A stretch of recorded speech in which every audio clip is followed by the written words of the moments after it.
Yeah, exactly. Hello, everybody, and welcome back to another episode of You've Gotta Hear This. We've got our good friend Greg G-Man Urquhart back from the dead. I am alive. I am somewhat well, Somewhat. and I'm glad to be here.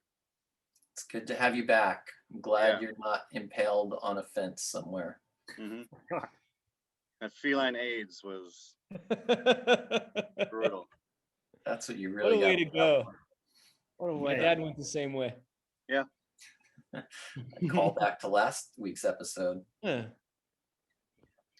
Well, we've got Joe and Mike back again.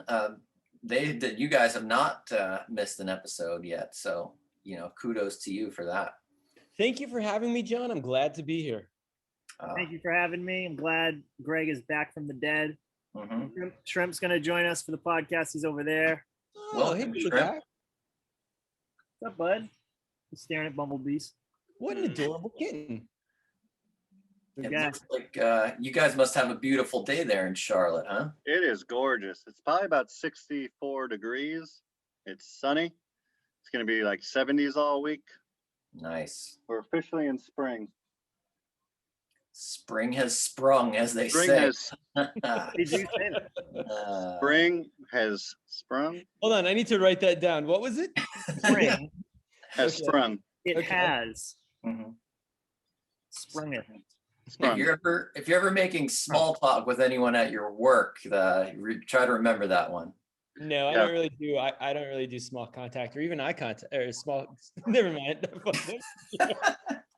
Greg, why do you have a pin on your shirt?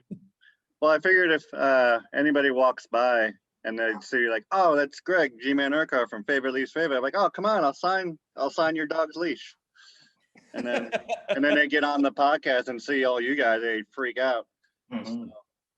You know. That would be a fun moment. I think we were talking about this one time, but I did at one time. Greg and I, just backstory. We used to do a podcast in Charlotte called Favorite Least Favorite, and I did, and it was moderately successful. But I did go to a party at one time, and somebody recognized by my voice, and they go, "Are you Mike from Favorite Least Favorite?" And I want to be very clear, like we had maybe 20 listeners, so it Yeah. wasn't like we were super successful, but somebody did recognize me. So maybe that will happen. Maybe somebody Hey. will walk by and Maybe, they'll shout out their favorite lyricist while they walk by or something. They'll be like, Tom Petty. Yeah. I don't know. He's a good all right. lyricist. I'd like to give you guys a thumbs up for last week's episode. It was very good. It was the longest I've ever listened to any of our episodes. You say you got 4 minutes in? 34 minutes. Oh, 34. I Yeah. actually thought you said 4. I was Oh, no. 34 minutes. Wow.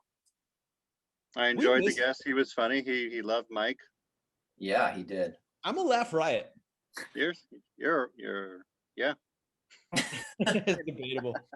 No, we missed you. We missed you. I would love to hear what is your favorite 90s soundtrack? Do you want to chime in? Oh, Retroactively? Chime in. Do you have a favorite? What were you listening to? What was young Greg listening to? I in the imagine- early 90s, like I remember I made in our group text, I said, youngster Greg. So probably like early 90s, there was a lot of like Richard Marx and like Weird Al Yankovic.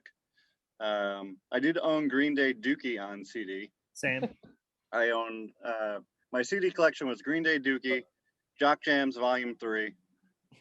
The first record I ever bought was Smashing Pumpkins, the double, Melancholy, whatever Oh, that was a the good long one. title is.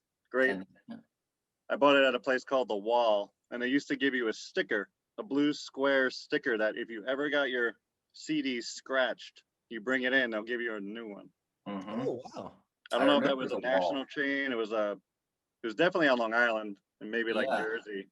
That was the go-to mall music store Mhm. on Long Island. And yeah, did you guys have the Wall, or was that just the New York thing? No, we have had the no, we didn't have the wall. But then Yeah. like I ended up working there too, which was fun Oh, wow. in like 99, 2000. But back then I was doing like a lot of I guess the new, like I like Limp Bizkit. I'm not You gonna got- lie. You That got was- caught up in the new metal scene. You were rolling, briefly. rolling. Briefly. I went to Roseland a handful of times when I was a young chap. Young Saw buck. Kid Rock and like Run DMC. I saw Stained. I don't know if you remember Stained. I like Sting. I like Sting. They- They had a good song on the Wow. Matrix. They toured the same album probably for 6 years. Oh wow. What was their big hit? Were they the Wah band? Or is No, that they had that. Wow. Stained had that Mud Shovel song. much? I couldn't even Wow. sing it. I tried, but I've been working with my mud shovel. That's That's the it. band. That's That's the it. band where you go back and like where I used to listen to like a lot of new metal bands when I was in like 7th grade, 6th Mm-hmm. grade. But that's a band if you went back and you read the lyrics, you'd be like, yeah, this guy is a songwriter. Like this is not for sure. completely terrible. This is a songwriter and he just happens to be kind of new metal-y. I always kind of like Stain. They had a really good song on the Matrix 2 soundtrack. Nice. They did, yes, yeah. My So Greg, sister, I would drive to school with my sister, and she would always listen to like Biggie and Tupac. So that was my introduction to rap, which was fun, which led me into the Beastie Boys, which I've always never turned back since then. The soundtrack, I really don't know. That was a really long like- walk. We took a really was. long walk. to get- Sorry about that, but I know Kill Bill's soundtrack was really good. It's a good But one. I don't think that was in the 90s. I think that was like early 2000s. Yeah. I really can't pinpoint a movie soundtrack. Maybe Fantasia. All right, all right. Classy. One? Yeah. Yeah. Maybe. Oh, you know what? Batman Forever with Seal. Kiss from a Oh, Rose. yeah. There it is. Good. That was That a was- good. That was a good soundtrack. I There's a had that lot of on good CD. songs. It was. Oh no, I'm sorry. I had it on cassette. Yeah, you too had a good song on there. Yeah, that's right. That's right. That's my pick. There it is. The All last right. time I heard Oh, that that's a good one. song, my band Transit was playing like a church basement show, and the band that opened played a metal version of "Kiss by a Rose." And I Wow. just remember falling over laughing because it was so awesome, but so ridiculous. Like that song, that's the song you picked. Okay. I would like to do an episode where we pick an age and we discuss our favorite album from that age. Ooh. Yeah. That could be fun. It really depends on which age. Like, would you go like super young? Because that could be interesting. Or go. I think the more formative years I of was like thinking we'd start 16, 6 months. like 6 months 16 old. to 20, like your high school / like early college years. For those of you that went to college, or like that Yeah. era of your life, Hmm. because I'm That sure we I- were all over the board. I feel like I feel like for most people that like 16 to 20 is kind of the what forms your musical taste pretty much for the rest of your life. Mhm. I think that for me that's true. I don't know if that's for everybody. No, No. I'm glad too. Yeah, I'm pretty glad about that. I think mid-20s is when I really hit my musical stride, because Hmm. that's when the internet really broke out and you really get more exposed. I mean, there was a couple of record stores on Long Island I would go to, but I mean, I was still so young. I would only go in for what I wanted. I didn't dive into like record digging Right. as I do now, or like Lunchbox or something. I don't. Now I'll go to the record store for fun and just, and then And just type. yeah, I type. Yeah, we talked about that last week. I thought that was kind of interesting, but I thought when I was in the age where the Crow soundtrack came out, I was in high school, I would buy CDs or albums for singles. So then I would just play the single over and over and over. Right. And then like 6 months later, and this was something that was so cool about that era, is like, for me at least, 6 months later or a few months later, I would dive into the rest of the album, and then I would discover songs on the album that were greater than the single that I bought it for. And I was like, oh my gosh, it's such a great album. So I thought that was a cool phenomenon. I don't I know if had that, the Fugees album back then. oh my gosh, it's so good. That's a great. So one. good. I used to That's my unbelievable. my dad would knock on the door and be like, "Turn the bass down." Specifically the bass. Yeah, because I would always like crank the bass on the Fugees one because it was just so loud, and like my room would like vibrate. Hell I yeah. remember when I used to listen to that same album, my mom always used to slam on my door and she'd be like, turn up the treble, turn up the treble. I'd be like, all right, mom. Okay. Yeah. Sound like that's you were getting into album. some treble. Welcome back, Greg. Welcome back. Yeah, That Good to have you Fugees back. album was so good. I it would was phenomenal. on the perfect album episode that we did, man. That I should have brought that up. That was That's a a cool- solid pick. We're talking about the one with Killing Me Softly. That's the one Yep. where yeah, oh, so good. They only have Then- one album, right? Or am I wrong about that? No, they had one before that. They They had did. Oh, one really? before that. Yeah, Oh, yeah, yeah, which is I'm pretty not good. familiar. Yeah, the wordplay on that is absolutely insane. It's amazing. It's Insane. amazing. It's fantastic. But then I went right from like Fugees to like Hello Nasty by the Beastie Boys, which is one of my favorites. Ooh-wee. It's so good. That's a party. John, what are we talking about this week? Yeah. Well, this week, I just want to get into one last thing. Because I've been looking at myself on the screen, I just noticed I'm working on a real late in life Daniel Plainview from There Will Be Blood book here. I didn't notice it till I've been staring at myself here. So today we're going to talk about. I think it's sort of a classic topic. The topic is if you were stranded on a desert island and you could only have one album with you, what would that album be? And so yeah, I mean, it's a kind of a. Is that I don't know. I feel like that's a classic one. kind of question, right? Yeah. I feel like I've heard it before, but we've never discussed it, and I think it'd be interesting to get into it. Sadly, our special guest star for this episode ghosted us, so I will no longer be watching Below Deck. Oh man. Yeah. We had the rumor was we were going to have a semi-famous reality star, Mhm. desert island themed reality star appear on the show. And so that's We Yeah, had we- email correspondence, we had Sure. dialogue, and then she was like disappeared. So I won't name her because I Well- don't want people writing us and be like, "Oh, you have to get her back on." No, she's done. We did change the time up, or that I do feel a little bit bad because I think you had set a time for one Correct. a couple weeks ago, and then I had to change it, and that did It's kind of fine. mess with things. It might be partially my fault. I don't know. Don't beat yourself up over it. It's probably for the best. Yeah, I'll Not be us, okay. it's you. We have other guest stars lined up. Hopefully. looking at you, Snooki. I'm looking at you. Looking at you, Mike Pepe, Looking at you, Mike- Flavor Flav. Oh because man. Mike Pepe has a podcast now too, which is really neat. Yeah, we could have him on and promote his podcast, and That I mean, guy that's- loves pretzels.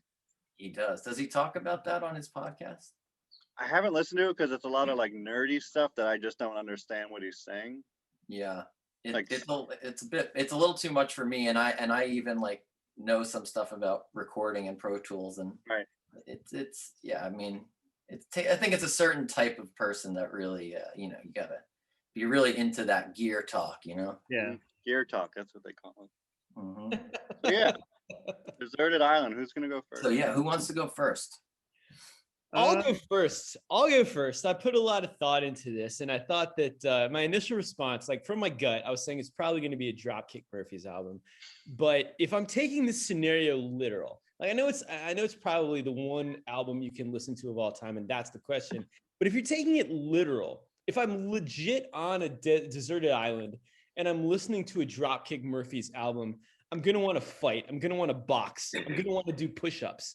And if I'm on a deserted island, I don't have calories to spare. So I don't need to have that added aggression in my life.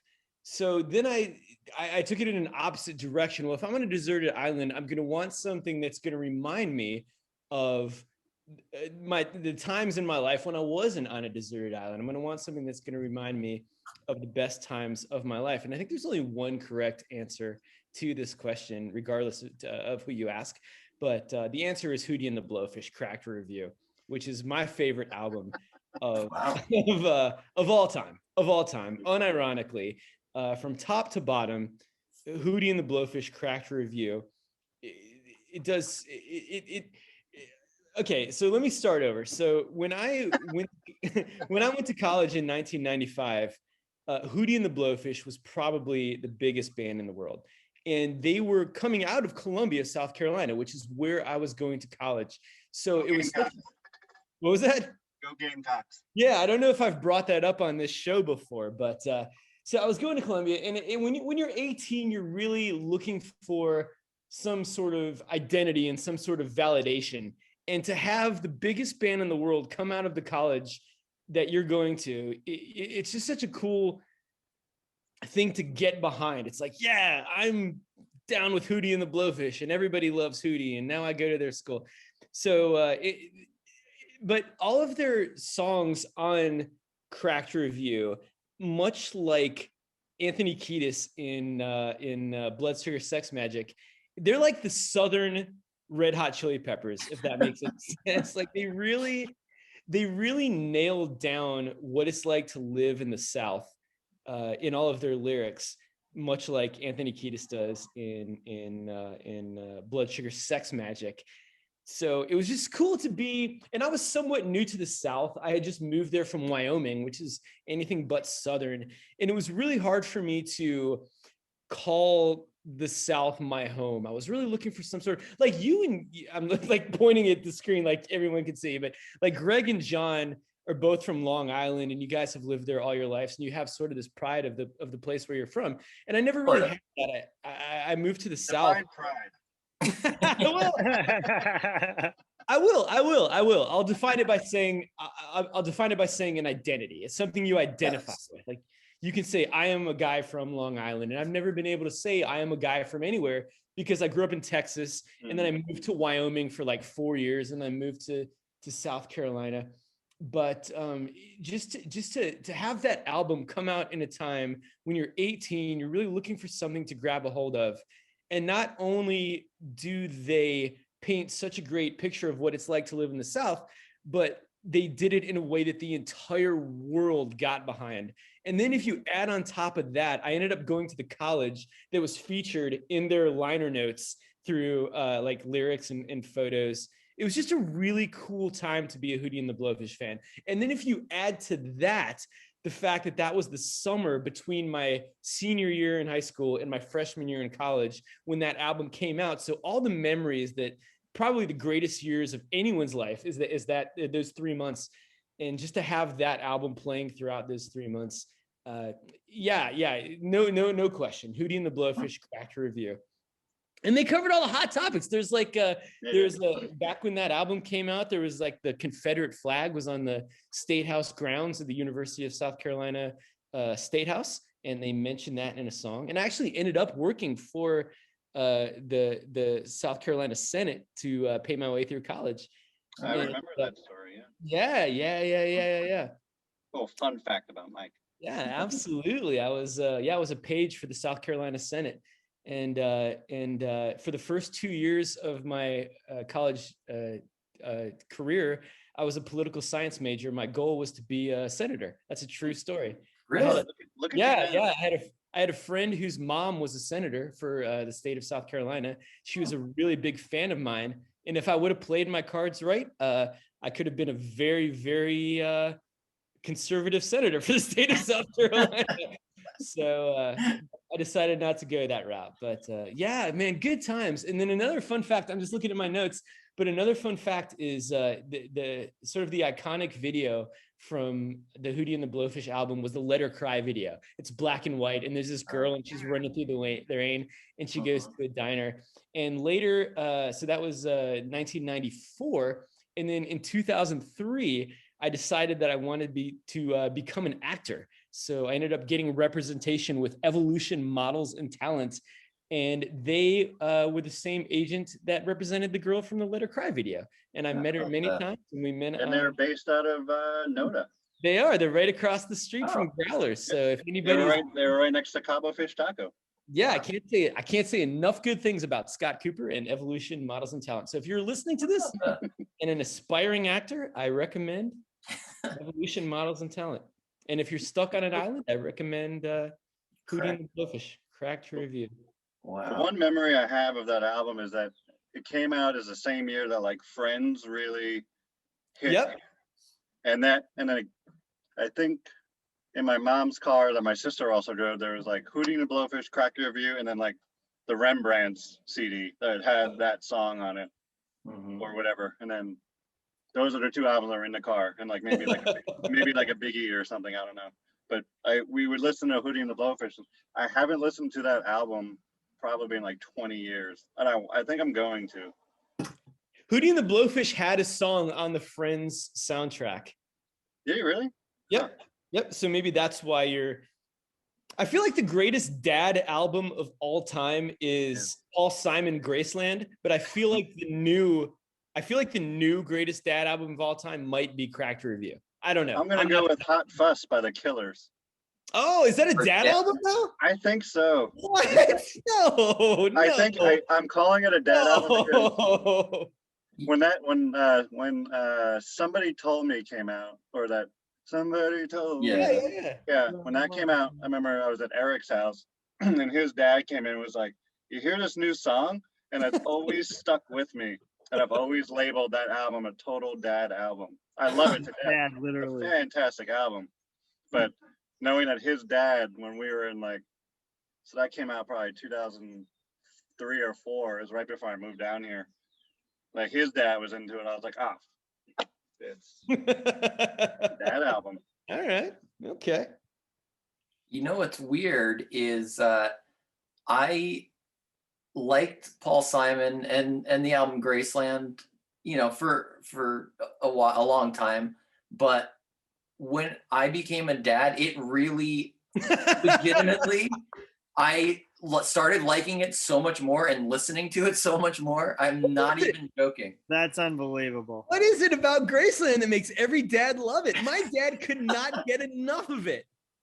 I'll tell you what it is for me, and this might be for most dads, is it's got enough like upbeat kind of fun vibes to it that like you feel kind of good when you put it on. You could also listen to it while you're doing other stuff, which not all records work well that way. And I think that's a real dad thing, is you a lot of times end up listening to music while you're doing another project or something. Sure. So it works well as background music. There's enough there emotionally to kind of feel something, but it's not overwhelmingly emotional. It kind of hits a lot of these points that work for dads. A lot of dad points. Yeah. Awesome. But I was gonna say the not getting away from the dad thing. So I actually never listened to that whole Hootie and the Blowfish album. They had those songs. They probably had like 4 singles from that were like huge. So I knew those songs really well. But so you would say though, like as a complete album, like it's solid. It's not like just a few singles and then some filler and stuff. Absolutely not. And I think this is the reoccurring theme in our show, but it just, for the most part, it relates back to a time that I hold very dear in my life. But other than that, it's a 9.5 out of 10 album. I wouldn't put it perfect. There's one song that I don't like, but in the time that it came out, in the place that I went to college, I don't know if I mentioned that, being University of South Carolina. Go Gamecocks. That kind of music was cool. When you would go to a party, that's what people would put on unironically. That's what people were listening to and liking and enjoying. Because you got to remember, I went to a college where people wore like khakis and polos and white K-Swisses. This was not like we weren't listening to. You were listening to indie rock. Exactly. Well, that was about the same time. It just popped in my head that like Jagged Little Pill came out. Yeah, exact same time. Oh man, yeah. So I would envision that being played at your little frat parties. No. Really? But it was behind closed doors. That was being played behind closed doors. Like you don't want to play that. Yeah, if you're a dude in 1994, 1995, you don't want to play that at a party. But that's one of those things where you're in your dorm room and you're like, I don't know. That album has some great. I loved it. I'm gonna listen to Cracked Review this week. I've got a drive coming up, so I'm gonna put it on and Please do. But the only thing that I ask is that when you listen to it, pretend like you're wearing khakis and a polo shirt and white K-Swiss shoes. And it's 1995. Yeah. Okay. And you're dating a girl named Yardley. Yardley. Yeah. Does she have soccer thighs? No. Yeah, no, you're wearing your own flip-flops. You have your own shower flip. No, but yeah, imagine that you're wearing khakis and polos, a shirt and white K-Swisses, and you're dating a girl named Yardley, and you have a white baseball hat on. A lot to unpack there. There is. And also your dad is probably a senator. Okay. Yeah. All right. Have you ever seen Hootie and the Blowfish live? No, I've never seen man. Hootie and the Blowfish live, but I have. I've met Darius Rucker, Oh. and I have a Darius Rucker story, and I've been wrestling with myself all day about whether or not I was going to tell my story about meeting Darius. And Well, now you have to. I'm not going to tell it because I don't want it to be on camera, but I'll tell you guys after the Oh, show. come on. No. That's a bunch of horse shit. It is a ton of horse shit. man. I'm not going to do it. You're drinking an Australian beer and you're going to dangle that in front of us?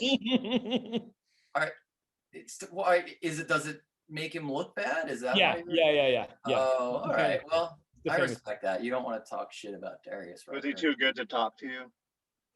I'll tell you off. No, he spoke to me very fluently and frequently. Fluently.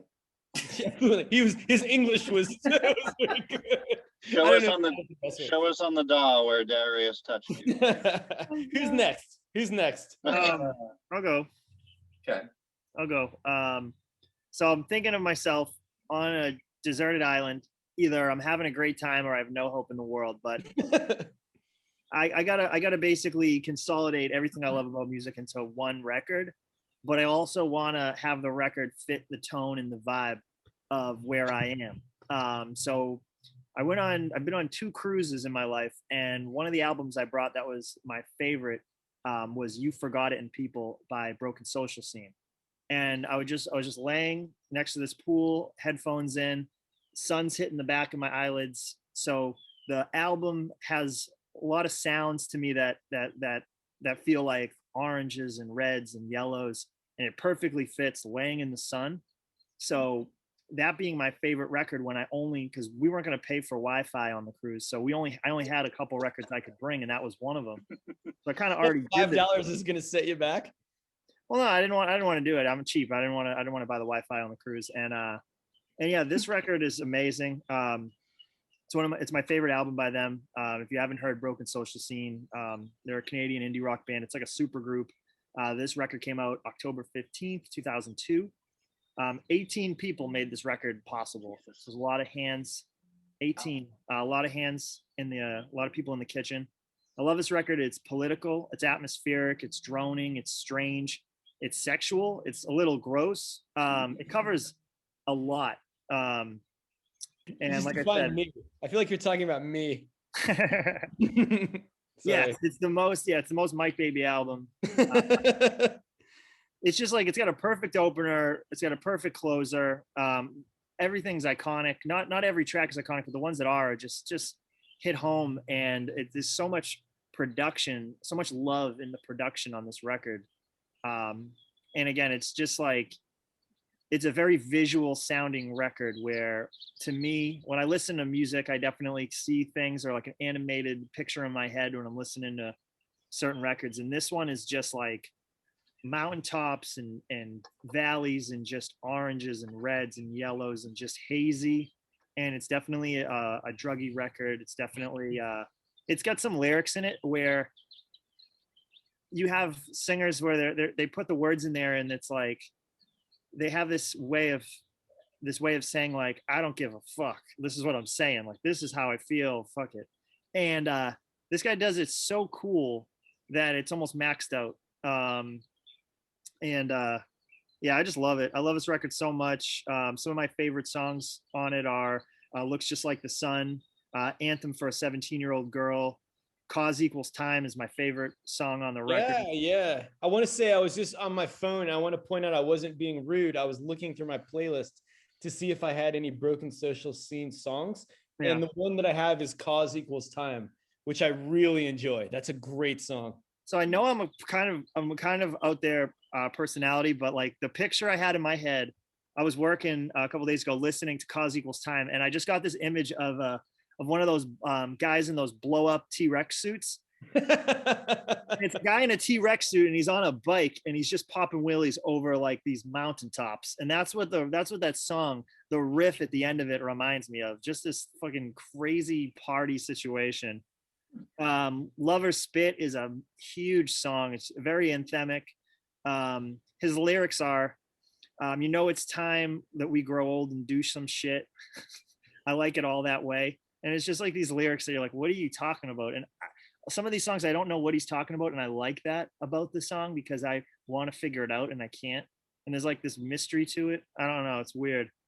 But yeah, he goes, all these people drinking Lover's Spit, swallowing words while giving head. They listen to teeth and learn how to quit. Better take some hand and get used to it. I don't know what the fuck that means, but it is weird, sexual, and it is just like lackadaisical words in a song. And I don't know, there's something cool about that style of writing that I don't hear in a lot of bands. Yeah, you're not going to hear that on Cracked Review. No. Maybe on Fairweather Johnson.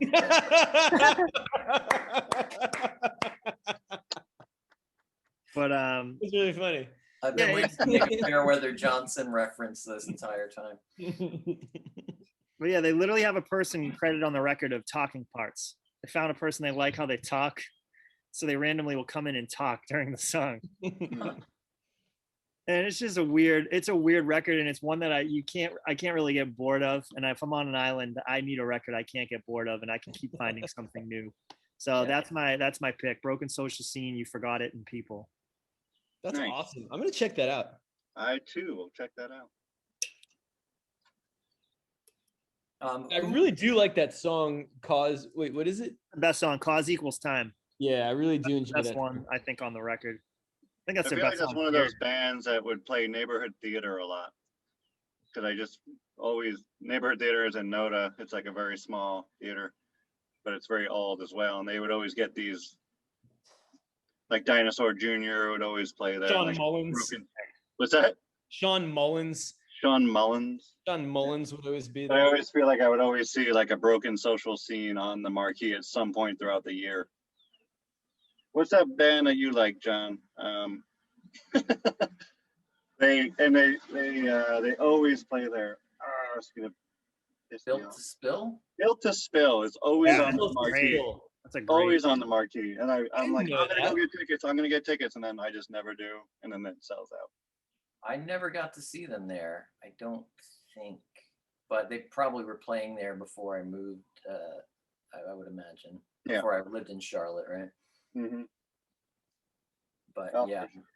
Yeah, the best way to describe it is if you haven't heard them and you're listening to the podcast, if you like Modest Mouse or American Football, I feel like it's those two bands kind of put together, like long time signature parts where they just go and kind of just jam on for a while, and then it gets really weird and specific and very like, I don't know, for lack of better words, just artsy. It's just a beautiful beautiful album, and the production is so much love and care. It's not like perfect production, but it's like a perfect home cooked recipe of production on an album that I know there's more records out there that have that I haven't heard, and I need to like put in the time to find those bands and find those records because of how much I love this record. Are they the band that has like rotating members? They have, yeah. Thinking of Menudo. I think you're thinking of Menudo. Thank you. If A lot of Greg, people make that mistake. if our special guest was here, I would have got a bigger laugh. Probably. That joke from him, but She would have loved it. Nice. I'll check that album out, Joe. Thank you. Cool. Greg, what is your album? My album, it's been mentioned on this podcast before. I don't think we've ever really dived into it. David is right. David is These right. are all Dive correct. These are all correct. dove in head first into it. But it's this, we've talked about this group multiple times. They were mentioned today as well. This is their most underrated album. It was terrible. It didn't do great in sales at the beginning, but it's now a great album.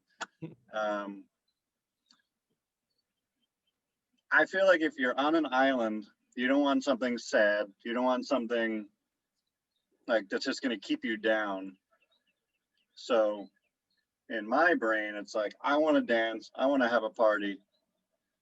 So let's pop in some Beastie Boys, Paul's Boutique. Oh, wow. And just that's the just secret. have at it. The secret best Beastie Boys album is Paul's Boutique. It truly is. I just feel like if you're alone on an island, you're probably going to be losing your mind. And there's nothing better than losing your mind dancing. And this album has it all. I mean, it starts off with that To All the Girls, which is a great little thing. Love it. It's got High Plains Drifter, The Sound of Science. What else? What are the other? Looking Down the Barrel of a Gun, underrated. Shake your rump. I mean, if you're not holding a pair of coconuts while you're shaking your rump on this island, you're doing it wrong. The Sound of Silence, just a silent track where you just sit there for 3 Sound minutes. of Science. Oh, sorry, I read that too fast. And then you get like Hey Ladies, which you're obviously gonna be yelling out to all these boats that are missing you. You want these ladies to come on your island. Oh, that's a great I love one. the idea. I love the idea of boats. Like they keep going by and you have the potential of being rescued. And you're just like, hey, lady. And lyrically, that's like one of my favorite Beastie Boys albums. It's just, If I was a lady on a boat passing a deserted island and someone was calling to me with that song, I think you'd have to go. I think I would turn the throttle up and keep going. I don't know.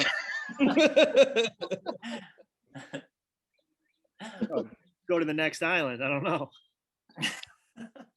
Paul's Boutique is so good, man. And I feel like fantastic. It got so much shit because Really? Because of all the mixing they did, all the sampling they did.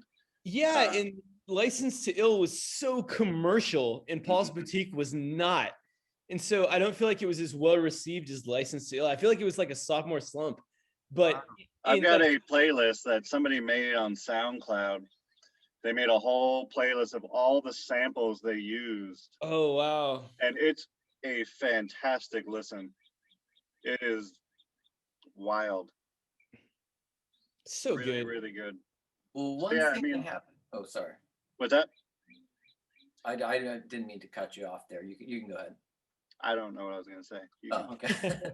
I was just going to say, I think that something that happens a lot with a band's second album is that people are anticipating something, and then when they don't get what they were anticipating, they don't like it. But it's not because it was bad per se, it's just people at the time were not expecting it. And then like over time, the appreciation for it grows. And I think that's probably what happened with this. I think, that's the same thing with like Pinkerton and Weezer, there's a few examples of that. Yeah. I think now it's pretty well established that Paul's Boutique is the best Beastie Boys album. I'll bounce back and forth between that and like Hello Nasty a lot. And those are my two go-tos. Their To the Five Boroughs one was really, really good. They're one of their more recent ones.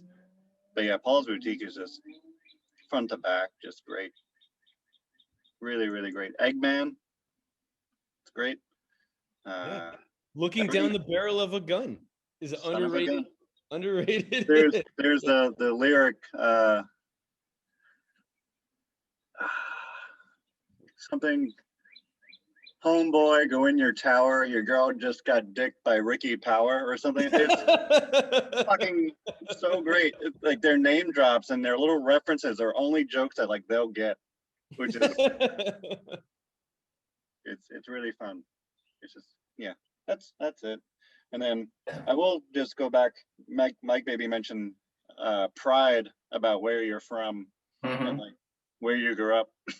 And it's funny because like Long Island is awful. It's not a great place, but I don't think I'll ever talk bad about it except for saying it's not a good place. Except that it's awful. From now But, on, like, But I will go there and just have the time of my life for like 48 hours, and I'm not even, and then I'm just like, I'm out. But That's then when I leave, I'm like, man, I really want to go back.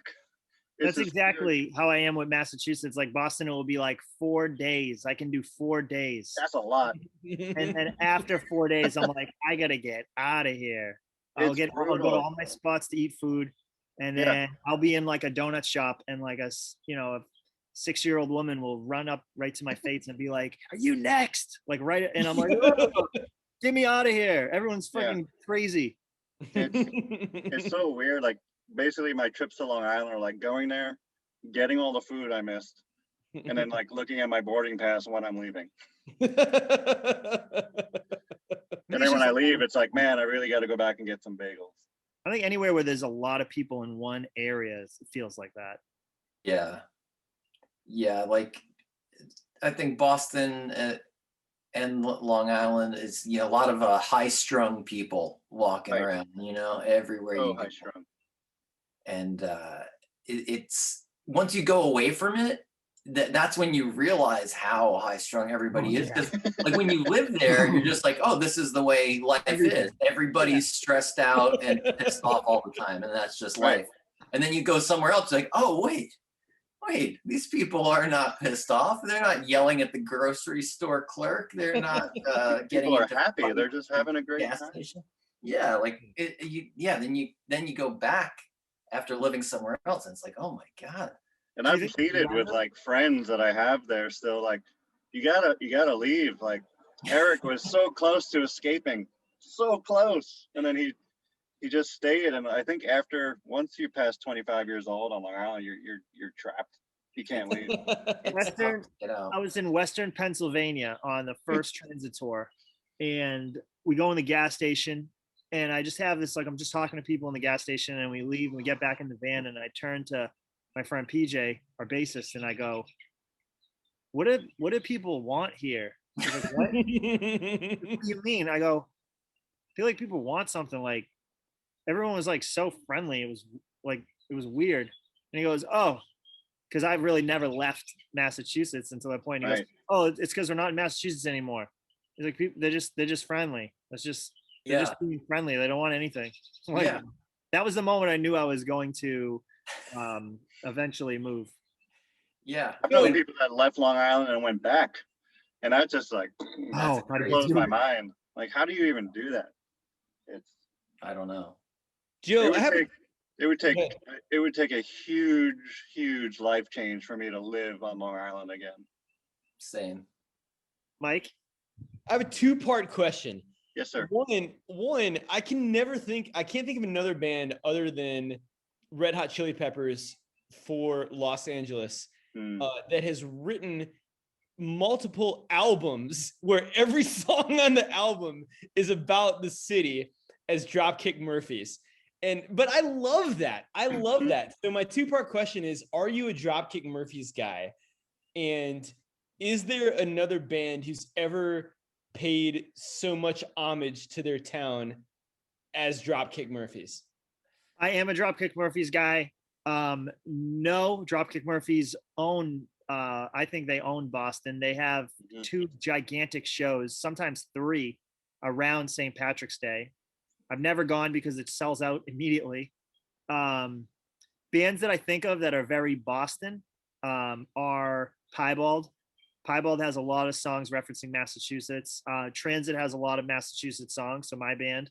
And then American Nightmare for heavy bands. American Nightmare and Suicide File are the 2 like quintessential hardcore, like heavy Boston lyrical like bands. Like you can learn everything you need to know about what it feels like to grow up in Massachusetts from those 2 bands. But yeah, there's a lot of music up there, so it's really hard to say. But Dropkick Murphys is definitely the Boston band. And isn't your sister married to a Dropkick Murphy member, John?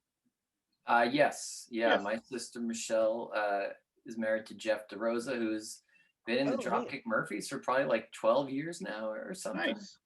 Yeah. And That's awesome. yeah. Huey Yeah. Lewis. Did Huey Lewis ever say where the heart of rock and roll was? It's Do you probably remember- Boston. Do you remember the song "Heart of Rock and Roll" by Huey Lewis in the News? Did he Didn't he- ever say where it was? Didn't I he don't think so. mention a bunch of cities? It was kind of a cop out. I feel like he mentioned Yeah, like he 10 never said- different Like at the cities. end of the song, it like fades out. He's just rattling off cities. I think the heart of heavy. I think the heart of heavy bands in America are from Boston. I think that's for heavy music. That is like There's a lot of anger in Boston. there's so many incredible heavy bands and like hardcore bands and metal bands that you'll never hear of because they're local, but they're insanely talented, insanely well put together and well recorded. It's just So It's was Boston the city that they built for rock and roll? for heavy rock. Yeah, for heavy They- rock and roll. We built. Who sang that song? We built this city. No, that was San Francisco. That was San Yeah. Francisco. Oh, was it really San Francisco? Yeah, I think it was Jefferson Starship, right? Maybe who Okay. formerly was Jefferson Airplane from San Francisco. They upgraded the plane into a starship. Yeah, If you're Yeah. listening to this, podcast, in the comments, let us know where the heart of rock and roll is. Leave a comment. I'm gonna say Columbia, South Carolina. yeah. Also, let us know if building a city on rock and roll is structurally sound. I'm not certain that it is. So not Yeah. to go on any more of a tangent, but since Mike But- maybe asked Joe about Boston, John, what would you consider like a? It's hard because New York's so much bigger than Boston, and like nobody's gonna claim like Buffalo except like the Google Docs. Oh, dude. but like, Billy Joel. but like Billy New York, Joel. I would say Billy Joel or like Yeah. or Jay-Z. I mean, Yeah, Jay-Z is probably like the modern representation of New York in music, but Billy Joel would be like I would say the Billy classic, No the old question. school. No question. Billy Especially Joel. Long Island though, because like for sure, Jay-Z, I yeah. feel like I associate more with like Brooklyn, New York BK City and as they call it. Brooklyn, yeah. Which yeah, so and Billy Joel actually sang about Long Island in a way that I feel like a lot of artists from Long Island have not. Like when you talk about Boston, it's interesting. I feel like bands from Boston reference it a lot more than bands from Long Island. I feel like a lot of bands from Long Island kind of are anxious to get unassociated with Long Island. There's so many bands, dude, like up and coming bands that would be from Long Island, but then like they would claim like on a flyer for their show, it would be like New York City or just New York, you know, or like, they wouldn't write Long Island, you know. Right. There's Yeah, there's a pride to being from Boston where like my first memory for me as like ever is literally like helping my mom shovel snow off my steps while my neighbors were sledding in our yard, like, and being like pissed off. Mm. Like but there's like, and then I shoveled the roof of a Bruins player's dog's house. So he had a house for his So dogs, stupid. just for his dogs. And my brother, my older brother and his friend Justin and I shoveled the roof of that house for like 6 hours and like literally couldn't move my it was his back. doghouse. I know, right? It was That's a 3-bedroom, legitimate 2-bath. question. It was literally a That's full very house. legitimate question. It was a ranch. It was a ranch home. It was a pretty large. And His dog's house? I thought you said the dog's house. Yeah, me too. yeah, just for his dogs, just a whole house for his dogs. And Wait, Wait, are you serious? yeah, I'm Why dead are you serious. not laughing? Like, I keep waiting for you to laugh and be like, "No, I'm kidding." But are you I'm serious? serious. It was a house for his dogs to live in. Yeah, it was like a Wow. house where he keeps all his dogs. Yeah. Get the fuck out of here. And as an ex-Bruins player from like a while ago, I Is just it remember Mario seeing- Lemieux? his teeth were crazy. I don't know which one it was. His teeth were A great insane, time. like a pumpkin, like a Halloween, like a jack-o'-lantern, crazy. But yeah, Hello. and that was miserable. I just have a lot of miserable memories of shoveling snow, and there's something about singing about that and how you survived it like a veteran of war. Like that's why people. I think that's one part of what people, are proud to be from where we are because it's tough. It's a tough place. Yeah. Maybe John and Adam's next album could talk about bagels from Long Island or pizza and why it's superior than the rest of the country. Yeah. We got to find some way to reference Long Island. John, what is your album? Yeah, what's your album? So Sorry about that tangent. yeah, it's fun. I like a good tangent. It's personally. relevant. I'm making up for lost time. Yeah, missed the whole week. I went a little bit of a different route. I was trying to think about what would give me the most overall variety in my listening experience, because I figure I don't know how long I'm on this deserted island, but I'm guessing it's a while, maybe the rest of my life. So I want whatever album I have to have a lot of choices, a lot of variety. And because of that, I chose the White Album by the Beatles. Nice. So it's based on that, really. I mean, I don't think the White Album is even my favorite Beatles album, and not like my favorite album all around. But there's such a variety of songs on there, like musical styles and moods, that I felt like that would be the one. You get, if you're in the mood for something just upbeat and poppy, there's plenty of that. There's you got your weird songs like Happiness is a Warm Gun is a little bit weird. It's not super crazy, but that's a nice weird one. And Why Don't We Do It in the Road, it's another odd song. And then like Revolution Number 9 at the end, like, which is not really a song, kind of like a sound experiment. So you got that. And then you've got some like emotional stuff, obviously. While My Guitar Gently Weeps. Great song. So Great song. yeah, so you got a variety of moods that you can tap into. And also there's like 30 songs on it too, which might be cheating a little bit, but I feel like I'm basically got 3 albums. Yeah. Okay. 3 albums worth of music in one album. So Yep. so that's a plus too, So yeah, I mean that's my thing. I've actually thought about that before for some reason, and that's always been the first thing that comes into my mind is yeah, you got the White Album, you got all this music there. 93.5 minutes. 93.5 minutes. Mm-hmm. That's how long the album is? Yeah. Wow. Yeah, it's a lot of music. It's a whole lot, and They were going full Beatles on this one. yeah, it's the most Beatles the Beatles ever were. It's the most Beatlesy Beatles album. Is Back in the USSR on that? It is, first yeah. track. Oh, that's a good song. That's a It's a good jam album. right there. Holy That's a shit. great song. Yeah, I feel like your pick is probably. I should have picked that too. Yeah, Oh, that's on there too? Oh, that's man. a great poppy one. So the weird thing about the White Album too is like, if they had not made it 30 songs, they could have made it. They could have made it like 16 songs of like absolute fire, just amazing song after song. But they clearly made the choice to like also screw around for like 5 to 10 tracks, depending on your opinion. But that's also what makes it such a fun album, But I do think that's interesting. If you look at the tracks that everyone knows on it, Mhm. there's a ton of of some of their most well-known songs, and there's also a ton of the songs that like nobody would ever want to listen to. So they mixed it up. I just waved at some people. They didn't know the podcast. So. They didn't come over to ask for an autograph. No.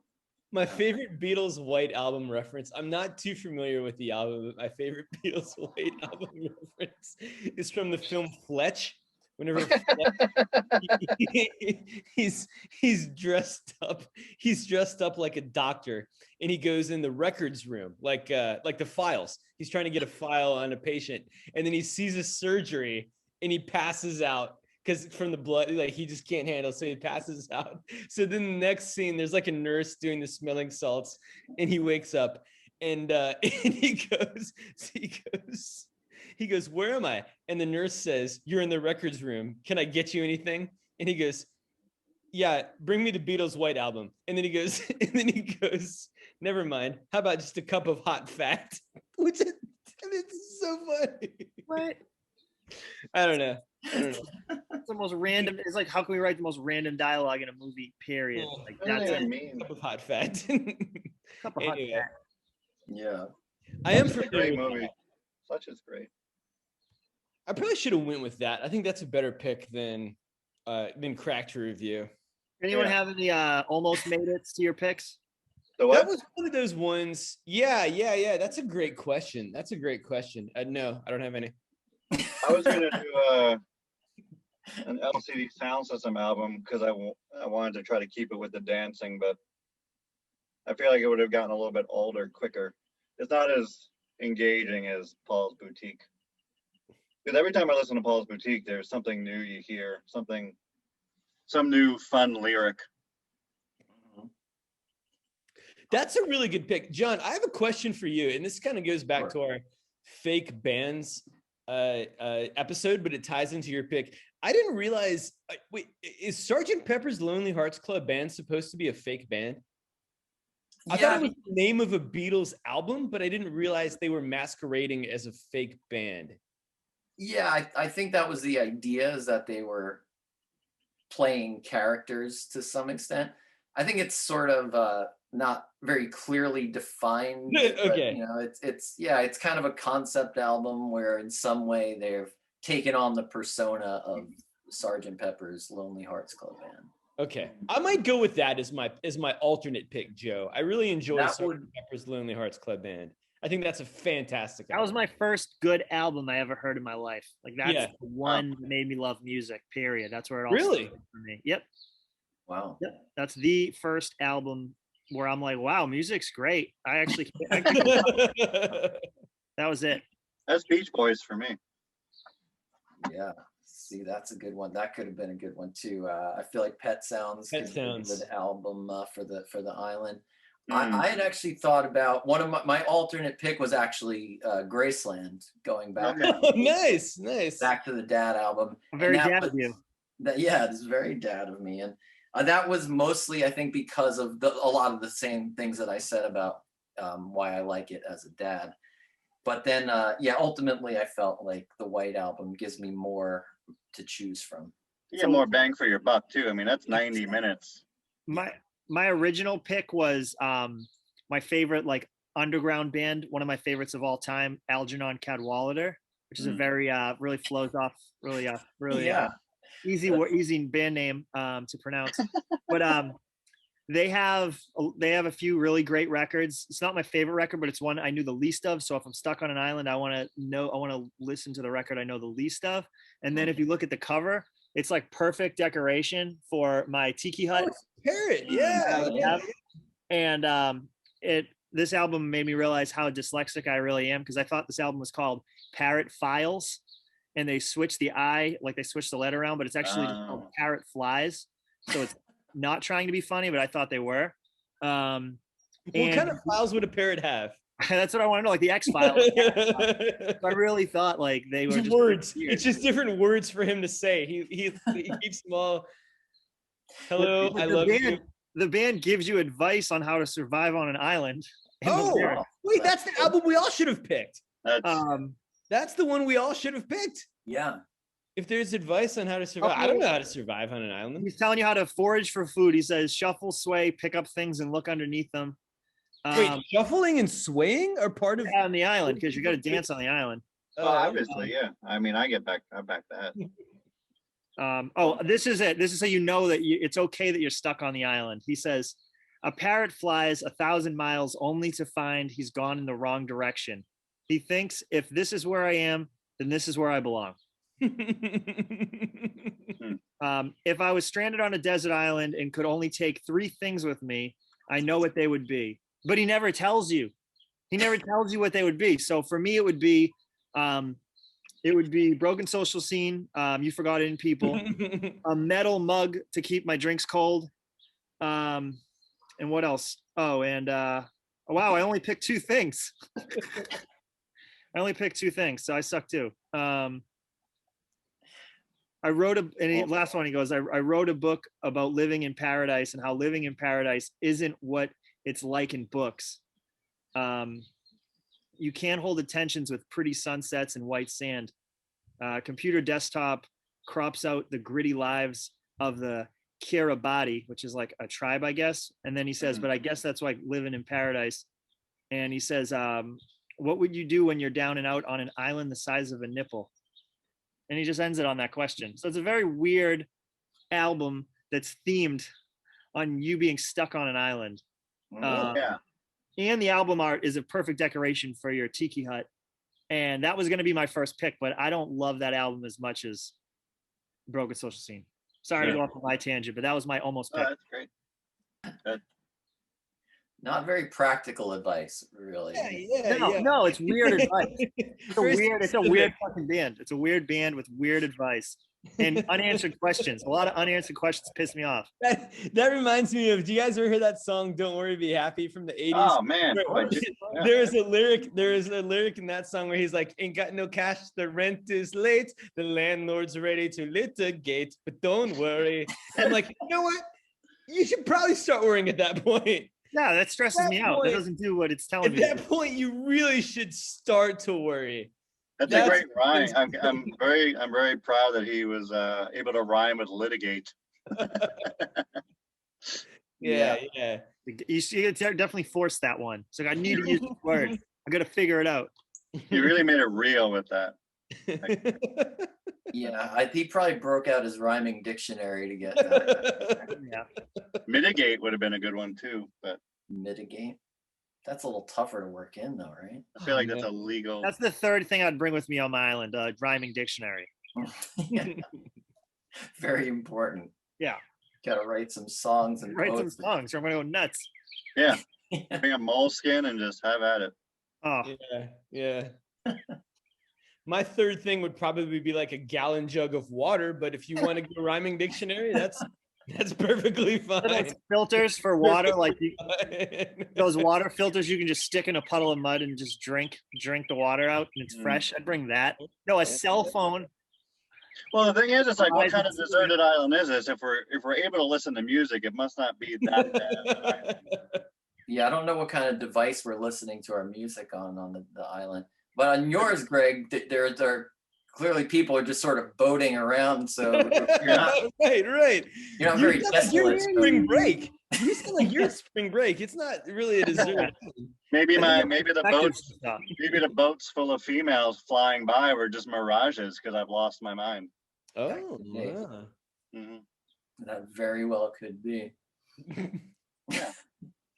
That was a lot of fun, man. Thank you for having me. Yeah, this was a good topic, and Thank you for having me on your island as well.